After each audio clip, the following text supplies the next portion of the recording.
All right, let's get to the Patriots. Let's get to Marcus Jones. I know you wrote about this recently, Greg, about Marcus Jones switching to offense.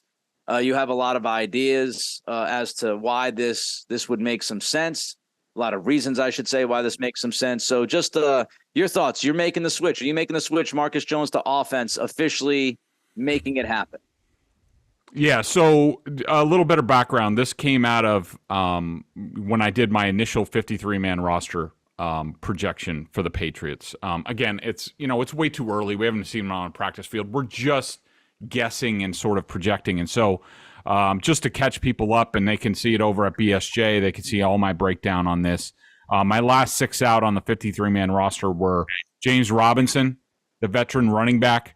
I think he's here basically just to – we'll see where Kevin Harris is. I think Kevin Harris will be ready to win that job, and they'll be like, we don't need James Robinson. He wasn't signed to much of a contract.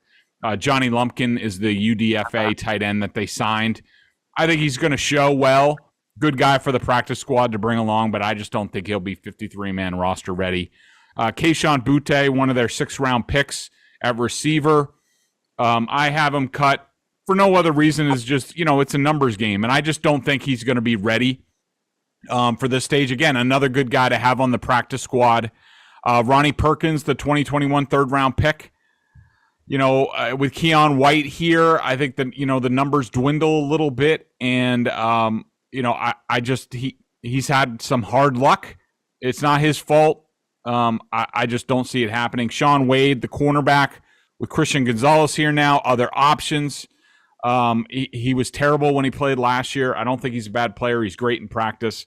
I don't know what the deal is. And then Joshua Bledsoe, we'll see what happens at free safety. So that's sort of some of my picks. But on Marcus Jones, here's my thinking. And trust me, I've heard from the Twitter people.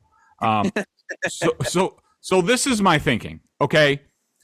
And I discounted this move before the offseason, okay? Because I looked at the numbers, and as far as we knew, all right, Jonathan Jones comes back. Okay, good.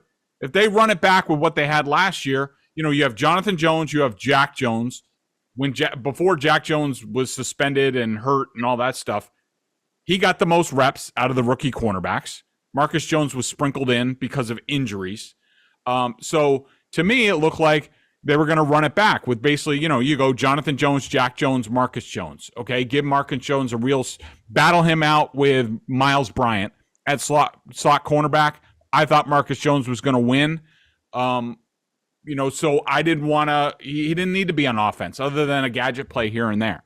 CLNS Media's Patriots coverage is brought to you by FanDuel. New customers get a no-sweat first bet up to $1,000. That's bonus bets back if your first bet doesn't win. But they draft Christian Gonzalez in the first round. That changes the math in my mind and how I know the Patriots like to do things. So Christian Gonzalez, he's got to be a starter. He's 17th overall. He's got to come in very quickly, be a starter, which I anticipate him doing.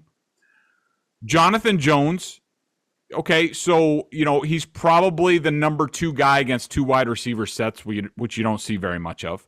But, Christian Gonzalez is number 1. Jonathan Jones goes back to slot, where he's always been very good. He was a little bit out of his depth at number 1 cornerback last year. He goes back. He basically slots down a spot because Christian Gonzalez is here. And then Jack Jones is your next guy. So that leaves Marcus Jones, based on what we've seen on the field, as sort of the 4th. And again, Myles Bryant is here on a restricted free agent tender.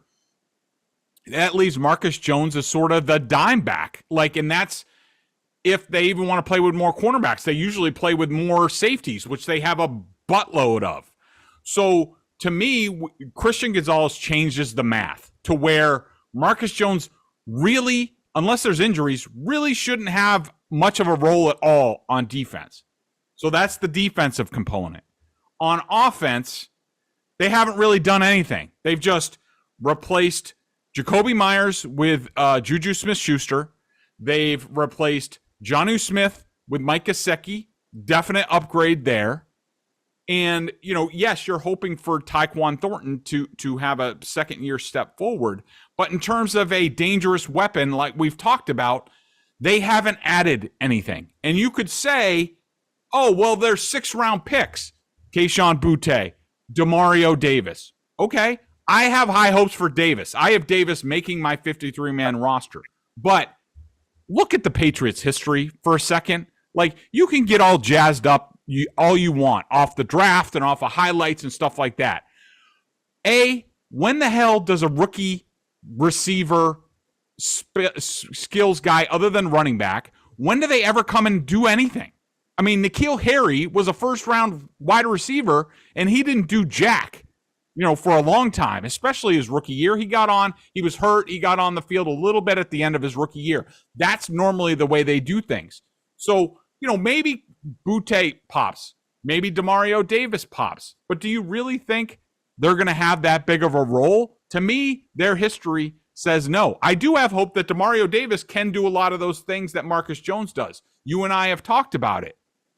But you can't bet on that. I mean, if that happens, it's a pleasant surprise. It changes the math. But as it stands right now, the Patriots do not have a short area of the field weapon. Like we talked about, Jackson Smith-Njigba, Zay Flowers in the draft. They passed on all those impact guys. That's fine. That's their prerogative.